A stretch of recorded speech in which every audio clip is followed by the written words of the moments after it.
my name is Priscilla Hawks, and I'm the founder of Hawks Law Group PC.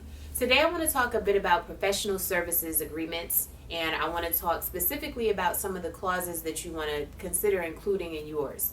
You may be having it drafted, and so keep it in mind if you are. And then in some instances, somebody may be presenting you with a professional services agreement, so you want to know what to look out for, and if you see some of these clauses, what it means exactly. At the top of the agreement, after you have the party names and that type of information, one of the first sections you'll likely see, which we're going to talk about in this video briefly, is the scope of work.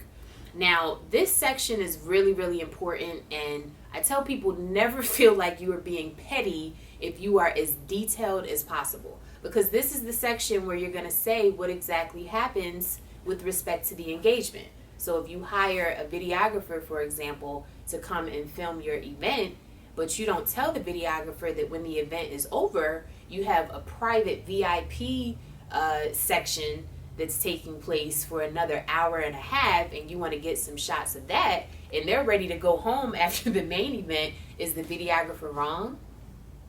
So the problem with not including certain things in this section is that now arguably somebody can just, in this instance, leave your event. They can go home. They can, put up a fight as to whether or not they can do the piece that you're asking them to do. So the statement of work, look at this as the section where you have as much clarity as you can possibly have with respect to the work that you want done.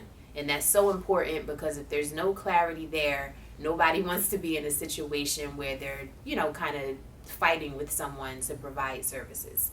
It's not a good feeling, and at the end of the day, you just want everything to be crystal clear anyway, so this is a way to do that. Alright, so scope of work, this is one of the first sections you're likely going to see in a professional services agreement. It's usually pretty high at the top, shortly after the party names, so keep that in mind, and stay tuned for other clauses that we'll talk about for professional services agreements. This is Priscilla Hawks, founder of Hawks Law Group PC, coming to you in a New York Minute. Take care.